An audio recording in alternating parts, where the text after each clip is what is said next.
So in this lesson we're going to look at how to use square root. So first off, let's talk about what a square root is.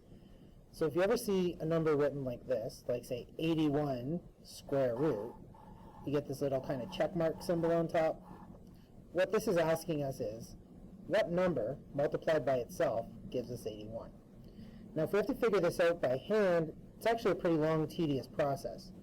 Thankfully our calculator can tell us right away. So in order to figure out the square root of 81, we just need to use the square root key. So in our calculator, we would type in 81, hit the square root key, and that's going to give us our answer, which in this case is 9. So that's telling us that 9 multiplied by itself, 9 times 9, gives us 81. Let's look at another example.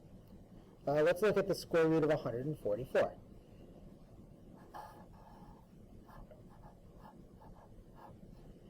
And again, simple as just typing in 144 and hitting the square root key.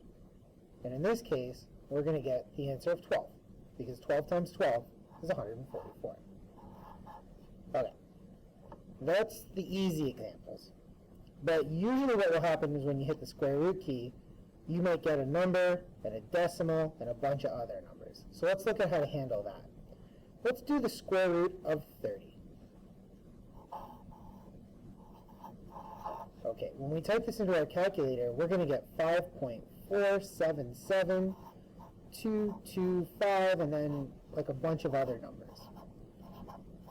Obviously, we don't want to write this down all the time, so we're going to have to round it.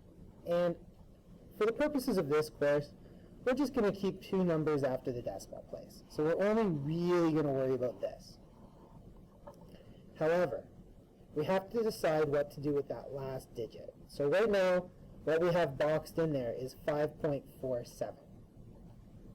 We have to ask ourselves, are we going to leave this as 5.47?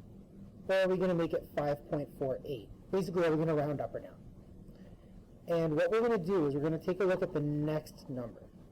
So the next number outside the box is a 7. If this number is 5 or over, we're going to bump that up a bit. In this case, because 7 is over 5, we're not going to leave it at 5.47, we're going to do it at 5.48. Alright, let's take one more example here where we might round down. Let's do the square root of 2. So if we want to do the square root of 2, same procedure. We hit 2 on our calculator, hit the square root button, and we're going to get 1.41421, and then a whole bunch more numbers after that. Obviously, we only want to leave it to those 2 numbers after the decimal place, so we'll box that in like we did before.